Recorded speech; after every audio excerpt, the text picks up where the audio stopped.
The most terrifying sound in aviation isn't a scream. It is silence. 39,000 feet above the Atlantic, the world goes pitch black. The engines are dead. The heat is failing. 300 people are trapped in a 200-ton metal tube falling out of the sky in the middle of the ocean. They have zero power, zero fuel, and the nearest runway is 100 miles away. This isn't just a crash. It is an impossible math problem. How does a brand new high-tech jet simply run dry halfway across the world? The answer lies in a single tiny tube and the greatest piloting feat in history. This is the story of Air Transat Flight 236. August 24, 2001, a routine night flight leaves Toronto for Lisbon. The aircraft is an Airbus A330, a technological marvel loaded with 47 tons of fuel. But 4 days earlier, deep inside the right engine, a fatal mistake was made. Mechanics replaced an engine, but the new part didn't quite fit. A hydraulic hose and a fuel line were installed just millimeters apart. Too close. For 4 days, they have been rubbing against each other, vibrating invisibly. 4 hours into the flight over the dark Atlantic, friction wins. The fuel line ruptures. Fuel begins spraying out into the jet stream at a staggering rate of 1 gallon every second. The plane is bleeding to death. It is night. The leak is behind them. The sensors are silent, and the pilots have no idea. In the cockpit, a strange warning appears. Oil pressure low, then fuel imbalance. The computer notices the right wing is getting lighter than the left.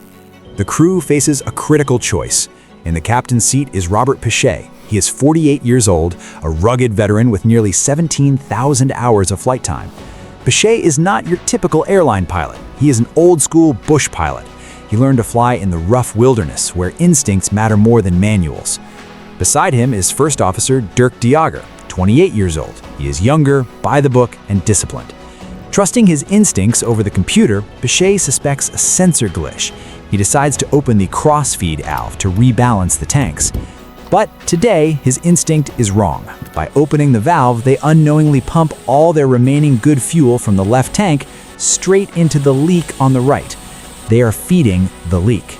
The fuel gauge drops faster and faster. Suddenly, the pilots realize it isn't a glitch. It is reality.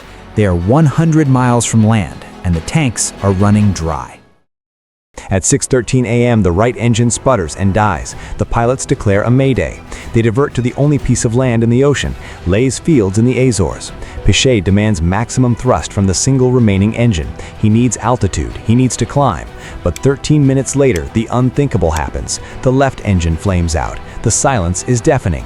The cockpit goes dark. The autopilot disconnects. The cabin pressure fails. The massive jet is now a 200-ton brick falling toward the ocean. A small propeller drops from the belly to generate emergency electricity, but they have no hydraulic power for the flaps, no reverse thrust for braking. This is where Pichet's past saves them. Most modern pilots rely on computers, but Pichet knows how to glide. He reverts to his bush pilot days. He feels the plane. He calculates the glide ratio in his head. If he makes one mistake, they hit the water. The lights of the runway appear in the darkness, but there is a new problem. They are too high, far too high. Pichet cannot use the engines to go around. He has one shot. He decides to perform a maneuver that is strictly forbidden in a commercial airliner. He throws the massive Airbus into a side slip. He crosses the controls, banking the plane hard to create drag, forcing it to drop from the sky without gaining speed. It is a move for stunt planes, not jumbo jets, but it works. He lines up with the runway. He is coming in hot. 200 knots, no flaps, no brakes. The plane slams onto the tarmac. It bounces.